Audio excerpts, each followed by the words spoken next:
Derrière son goût sucré et son prix très bas, la banane cache une réalité amère, celle des travailleurs et travailleuses exploités par une industrie mondialisée implacable. Au Guatemala, Public Eye est allé mener l'enquête dans l'enfer des plantations qui fournissent le géant Chiquita, et on en parle dans Mon œil. Mon œil, le podcast engagé de Public Eye. Je m'appelle Damian Vega et aujourd'hui on plonge dans les coulisses de l'industrie de la banane. En longeant le lac Léman vers la commune d'Étoile, difficile de manquer le logo de la marque Chiquita. Derrière cette façade bien tenue se cache pourtant un commerce brutal qui exploite des corps usés et intoxiqués. On en parle avec Adria Budricarbo. Bonjour. Bonjour. Tu es enquêteur matières premières chez Public Eye. Tu te rends aux 4 coins du monde pour tes reportages et cette fois tu es parti au Guatemala pour enquêter sur les conditions de travail dans les bananeraies. Pourquoi ce pays précisément ? D'abord parce que les conditions de travail sont particulièrement éprouvantes. On savait qu'il y avait de nombreux enjeux autour de la production de la banane. Et puis aussi parce que le Guatemala a une production en croissance. Le pays est 3e producteur mondial de la banane. Et puis il était aussi symbolique parce que c'est en 1954 que Chiquita a co-organisé un coup d'État avec la CIA états-unienne. On en parlera un peu vers la fin de ce podcast, mais d'abord concernant ton reportage, toi tu as rencontré des dizaines de travailleurs des plantations qui fournissent Chiquita. Qu'est-ce qui t'a le plus marqué ? Très clairement, c'est les cadences de production. Nous, on a pu donc aller visiter des plantations dans le nord du pays, directement contrôlées par Chiquita, avec des syndicats et des conventions collectives de travail. Et même là, on se rend compte quand on lit ces CCT que le rythme de travail est pratiquement inhumain. Rendez-vous compte, pour gagner le minimum national, les travailleurs doivent par groupe de 3 couper et ramasser 350 régimes de bananes à environ 25 kilos chacun. C'est difficile d'arriver jusqu'au bout d'une journée chez Chiquita qui peut commencer aux aurores et se terminer jusqu'à 20h le soir. Et c'est pour ça que les travailleurs doivent se doper ? Alors, on s'est rendu compte sur place, ça a d'abord commencé comme une rumeur et ensuite, vu que la plupart de nos interlocuteurs parlaient de la même chose, on a commencé à le prendre au sérieux. Il y a une sorte d'épidémie là-bas, c'est la bomba. La bomba, c'est un cocktail d'opioïdes, du tramadol, mélangé avec des boissons énergisantes locales, qui permet aux travailleurs d'oublier leur corps, d'oublier qu'ils ont faim, soif, et d'arriver au bout de cette journée éprouvante de travail. Et quels sont les effets de la bomba ? Alors, il y a quelques études pionnières qui montrent justement que ces régions, donc dans le sud du Guatemala, par exemple, sont là où on constate le plus de maladies rénales chroniques. Donc, c'est difficile d'établir directement un lien de causalité avec la bomba, mais la coïncidence est la suivante. Ce sont les régions où on retrouve le plus de plantations de bananes, où on a le plus de problèmes de ce type-là. Et d'autres études montrent aussi que les employés de la banane sont particulièrement concernés par ce type de maladie. Donc, la bomba, associée à chaleur extrême, beaucoup d'humidité, etc., génère beaucoup de problèmes chez les employés. Il y a parfois des morts. On a retrouvé le cadavre d'une personne donc chez un sous-traitant de Chiquita en janvier 2026. Mais l'entreprise a été très prompte à accuser les sodas que cette personne aurait consommés tout au long de la journée. Parmi les gens que tu as rencontrés, il y a un témoignage, celui d'un homme appelé Rogelio Maldonado. C'est un nom d'emprunt pour protéger son identité. Je te propose d'écouter un extrait de votre entretien. Oui, il y a les fumigations par avion, les pulvérisations aériennes et aussi le traitement au sol dans les champs. Nous, on travaille là-dedans. L'applicateur est déjà passé traiter la parcelle et ensuite, on nous fait entrer pour travailler. On respire cette odeur. Parfois, l'avion passe pendant qu'on déjeune et le produit tombe dans notre nourriture, là où on mange. Ça nous fait beaucoup de mal parce qu'ensuite, on l'avale. Ça tombe aussi sur la peau et la peau l'absorbe. La vérité, c'est que c'est très nocif. Avez-vous eu des problèmes de santé, vous ou votre épouse ? Ma femme était enceinte il y a 2 mois, mais elle a fait une fausse couche à cause d'une malformation. Cela peut être lié à ma génération, à force d'être exposée à tant de produits chimiques. Elle a perdu le bébé. Pensez-vous que c'est lié aux agrochimiques ? Oui, beaucoup. Comme je vous l'ai dit, tout cela tombe sur nos vêtements, sur notre corps et la peau l'absorbe. Alors après, on peut même contaminer et rendre malade sa compagne. Parce qu'il n'y a aucun contrôle sur les produits chimiques, ni pour les fumigations aériennes, ni pour le traitement au sol. Tout le personnel est exposé, à découvert. Arroser les travailleurs et travailleuses de pesticides, c'est violent. Est-ce que tu as pu découvrir quelle était cette substance épandue par avion ? Oui, on a retrouvé quelques étiquettes de produits. Donc, il s'agit de mancozeb. Le mancozeb, c'est un fongicide qui permet de lutter contre la sigatoka, qui est vraiment un fléau qui ravage donc cette agriculture très intensive qu'on retrouve en Amérique centrale. Donc, c'est nécessaire pour lutter contre la sigatoka, mais c'est aussi associé à des cancers, à de la stérilité chez les hommes et à des malformations du cerveau chez les enfants à naître. C'est tellement toxique que tant en Suisse qu'en Union européenne, on a interdit la consommation de mancozeb, mais on peut continuer à l'exporter. Et d'ailleurs, on continue à l'exporter vers le Guatemala, les champs de bananes et d'autres cultures. Il y a quand même un consensus, normalement dans le secteur agricole, même là où les conditions sont les plus difficiles, que vous pouvez utiliser le mancozeb, mais au moins vous le faites quand les travailleurs sont pas sur place. Or, on a constaté que chez plusieurs sous-traitants, ça se passe quand les gens sont en bas, quand ils sont en train de prendre leur pause déjeuner ou quand ils sont encore en train de couper des bananeraies. Donc, il y a la question donc de ces pesticides, de la drogue, la bomba que tu mentionnais, mais il y a aussi évidemment celle du salaire. En dessous du minimum légal, il n'y a pas de contrôle? Il y a très peu de contrôle, effectivement. Donc, dans les plantations directement contrôlées par Chiquita, on verse le minimum légal, voire quelques centimes de plus, si certains critères de production sont atteints. Par contre, chez les sous-traitants, plutôt dans le sud du pays, il y a très très très peu de contrôle et nous, on a trouvé plusieurs cas de salaires qui étaient clairement en dessous des minimaux légaux, soit parce que le salaire versé était insuffisant, soit parce qu'en fait, certains travailleurs se retrouvaient avec des rétentions salariales de pratiquement 30 voire 40% de leur salaire. Donc, ils se retrouvaient à travailler 6 jours par semaine, en terminant souvent à 20h le soir, avec des salaires qui sont insuffisants pour vivre même dans ces régions-là. Et les gens sont payés à la pièce? Et tout à fait, il y a ce salaire à la production, donc qui vous impose de vous éreinter pour parvenir à gagner au mieux le minimum légal. Est-ce que ces mêmes travailleurs et travailleuses arrivent à s'organiser pour faire entendre leur voix? Dans le Nord, on retrouve des syndicats qui restent dans un rapport de force avec l'entreprise, même s'ils ont quand même assez peur de la délocalisation. Par contre, dans le Sud, il n'y a pratiquement pas de syndicats du tout, avec de nombreux cas de menaces de mort adressés contre les travailleurs ou contre les syndicalistes.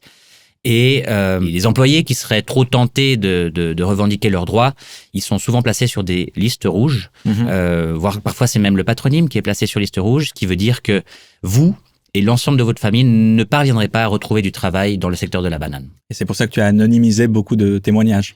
Oui, alors dans un reportage, on aimerait toujours pouvoir voir les gens à qui on parle, pouvoir incarner un peu ce récit.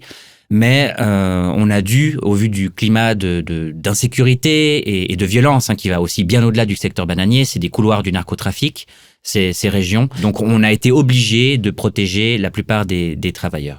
Ce qui est frappant aussi, c'est que ces plantations, elles ont une certification, la Rainforest Alliance, un label qui se vante pourtant de construire, je cite, un meilleur monde pour les gens et la nature. C'est du greenwashing? Alors ça y ressemble fortement. En tout cas, on est en droit de se demander au Guatemala, sur le secteur de la banane, à quoi sert le label Rainforest, parce que tous les sous-traitants de Chiquita sont certifiés, et y compris ceux qui sont les plus problématiques. Donc c'est notamment le cas d'un sous-traitant où il y a eu très récemment des menaces de mort adressées directement donc contre les syndicalistes, avec des phrases du type « les uns après les autres, ils vont apparaître dans les champs de canne à sucre et ils ont besoin d'une bonne frayeur ». Si l'épisode vous plaît jusque-là, abonnez-vous et partagez-le autour de vous. C'est la meilleure façon de soutenir notre travail. Ça, c'est pour le label Rainforest, mais du coup, forcément, les gens qui nous écoutent, ils se demandent s'il y a peut-être des labels qui sont plus fiables. Alors, chez Publicae, on a un peu de mal à donner des conseils aux consommateurs. On n'a en tout cas pas fait cette étude comparée des différents labels. Il faut savoir que les labels, ils couvrent pas tout. Ce qui est sûr, c'est que ce label Rainforest pour les plantations de bananes, au Guatemala, il n'est pas fiable. Il n'est pas fiable parce qu'on a retrouvé chez les sous-traitants de nombreuses problématiques. On peut imaginer que consommer bio et fair trade, c'est mieux. Chez Publicae, ce qu'on aimerait surtout, donc, c'est renvoyer les gens à une réflexion sur leur propre consommation. La banane est le deuxième fruit le plus consommé en Suisse, juste derrière la pomme. Mais c'est un fruit exotique qui vient de l'autre bout du monde et qui doit passer par énormément de mains avant d'arriver dans nos supermarchés. La main de banane, donc c'est ce qu'on retrouve en supermarché, c'est une espèce de grappe, ça coûte 1 franc 80, 2 francs 50. Ce n'est pas normal qu'un tel produit coûte aussi bon marché. Si c'est aussi bon marché, c'est parce que ça a été produit sur le sang et la sueur de nombreux Guatémaltèques. Tu l'évoquais aussi, il y a beaucoup de ces plantations qui sont sous-traitées, donc qui n'appartiennent pas directement à Chiquita. Quelle est sa part de responsabilité là-dedans? Chiquita est le leader mondial de la banane. Il y a une véritable politique chez Chiquita de sous-traiter la production. On l'a vu par exemple récemment au Panama où Chiquita a licencié l'entièreté de son personnel après des manifestations suite à une réforme des retraites. Ils ont accepté, après avoir tordu le bras au gouvernement local, de revenir, de remettre la production au Panama, mais cette fois sous un système de métayage où c'est des sous-traitants qui gèrent toute la production. Donc Chiquita, en faisant ça, ils sont capables de dicter également les prix. S'ils font ça, c'est pour pouvoir se considérer comme moins responsables et pouvoir mettre encore plus la pression sur les prix. Donc on estime qu'ils ont une responsabilité et qu'ils doivent faire en sorte que leurs sous-traitants respectent des normes minimales dans la production. Et à défaut de ces normes minimales, simplement le cadre légal guatémaltèque. Et justement, eux, ils disent quoi chez Chiquita ? Chez Chiquita, ils disent rien. Chiquita a pas l'habitude de répondre à la presse, a pas l'habitude de répondre aux ONG. Nous, on attend encore une réponse de la part de Chiquita. On leur a adressé une liste de questions qui incluait tout ce qu'on a constaté sur place. Ils ont choisi de ne pas répondre. On estime que ça ne fait pas partie de pratiques de multinationales responsables. Je l'ai dit dans mon intro, Chiquita se situe dans la commune d'Étoile, près de Morges. Alors, ça semble pas une évidence que la Suisse devienne une espèce de plateforme mondiale de la banane. Depuis quand et pour quelles raisons ? Alors, Chiquita s'est installé à Étoile en 2008. Faut savoir que au début des années 2000, ils étaient en difficulté financière. Ils étaient cotés en bourse. Le groupe a ensuite été racheté par la famille Safra, qu'on connaît à travers ses banques, et puis par la famille Cutrali, qui est un groupe brésilien qui sont aussi actifs dans les oranges. Donc, ils détiennent chacun 50% de l'entreprise. Entre-temps, l'entreprise a été donc sortie de bourse, ce qui a aussi diminué leurs obligations de transparence. Et ils ont été attirés dans le canton de Vaud à travers des rabais fiscaux très importants. Donc, au début, un taux de 2,5%. Et puis jusqu'en 2024, ils ont payé en moyenne 7% d'impôts, date à laquelle donc on a une réforme fiscale. Donc, ils sont là pour des raisons fiscales. Ils sont là principalement pour des raisons fiscales et puis aussi parce que on peut imaginer qu'aux États-Unis, ils généraient beaucoup d'attention. Ils ont été mêlés à l'histoire la plus sombre de l'Amérique centrale. Et en Suisse, ils ont pu s'installer dans un endroit relativement paisible qu'est Étoile. Justement, en parlant de cette histoire sombre, donc ton reportage parle de Chiquita aujourd'hui, mais toutes ces problématiques s'inscrivent dans une histoire beaucoup plus ancienne. On va parler de ce passé sombre, mais d'abord une petite page de publicité.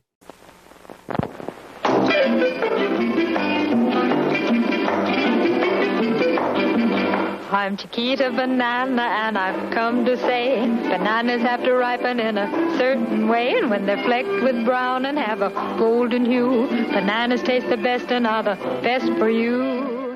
Il s'agit d'un spot emblématique des années 40 avec la mascotte de Chiquita. L'entreprise à l'époque s'appelait la United Fruit Company et elle avait même un petit surnom lié à sa réputation très sulfureuse, la pieuvre. Tu nous racontes ? Oui, alors en fait, United Fruit, donc l'ancêtre de Chiquita, est à l'origine de beaucoup de choses. C'est notamment eux qui ont inventé le marketing corporate avec justement cet emblème Chiquita qui deviendra le nom de la marque par la suite. On l'appelait la pieuvre parce qu'en fait, elle avait un tel pouvoir sur les pays d'Amérique centrale que ça soit en termes d'hectares de terrain qui leur appartenaient. C'est eux aussi qui construisaient les chemins de fer. Ils possédaient les ports pour exporter les bananes. En fait, c'était un État dans l'État, Chiquita. Mm-hmm. Et quand l'État dans lequel ils se trouvaient leur convenait pas, ils s'arrangeaient avec certaines agences états-uniennes pour renverser ces États. C'est arrivé en 1954 au Guatemala. Donc, Jacobo Arbenz, président de l'époque d'origine suisse, il décide d'entamer une réforme agraire, notamment pour récupérer les territoires que Chiquita n'utilise pas, United Fruit à l'époque, et puis les reverser donc à des paysans sans terre. Ça ne convient pas à United Fruit et en étroite collaboration avec la CIA, ils vont organiser un coup d'État pour changer le régime en place. On n'aura malheureusement pas le temps dans ce podcast de lister toutes les ingérences politiques que Chiquita a commises en collaboration avec les États-Unis. Mais est-ce qu'aujourd'hui, on peut dire que l'entreprise a fait table rase de ce passé-là ? Alors pas vraiment, parce qu'en fait, cette histoire sombre de l'Amérique latine les affecte aujourd'hui encore. Chiquita a été condamné en 2024 pour avoir financé des paramilitaires colombiens. Eux se disent victimes d'extorsion, donc ils se présentent comme victimes, alors qu'en réalité, ils ont quand même versé pratiquement 2 millions de dollars à des paramilitaires pour assurer leur sécurité sur place.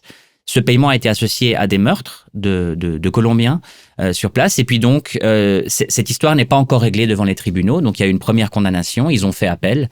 Et on va voir ce qui se passe par la suite. Mais cette histoire est encore très présente. Et face au constat alarmant de ton reportage, quels sont nos leviers d'action ici en Suisse pour agir ? Alors, depuis Public Eye, nous, ce qu'on veut, c'est clairement mettre la pression sur l'entreprise. On a une action en ligne. L'idée, c'est que les gens viennent signer et ensuite rejoignent une manifestation virtuelle. Cette manifestation demande à Chiquita très concrètement de faire en sorte de respecter le salaire minimum national au Guatemala, de faire en sorte que les sous-traitants arrêtent d'épandre des pesticides quand les travailleurs sont sur place, et aussi de garantir la liberté d'association, la liberté de se syndiquer.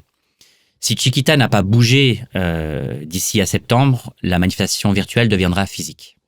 Et j'imagine qu'à plus long terme encore, l'initiative pour des multinationales responsables aura aussi un rôle à jouer ? Oui, tout à fait. Avec l'initiative multinationale responsable 2.0, on est totalement dans ces thématiques, faire en sorte que les sous-traitants, donc jusqu'au bout de la chaîne de valeur, respectent des critères minimaux de respect des droits humains et de l'environnement. Et on mettra bien sûr tous les liens nécessaires en description de cet épisode. Merci beaucoup, Adria Budry-Carbo, d'être venu. Merci à toi. Et merci à vous pour votre écoute. En description d'épisode, vous retrouverez toutes les références dont on a parlé dans notre discussion, ainsi que le lien vers la manifestation virtuelle pour mettre la pression sur Chiquita. Comme d'habitude, si l'épisode vous a plu, partagez-le autour de vous, parlez-en. C'était Mon œil, le podcast engagé de Public Eye qui regarde là où les multinationales voudraient qu'on détourne leur regard. À bientôt. Mon œil, le podcast engagé de Public Eye.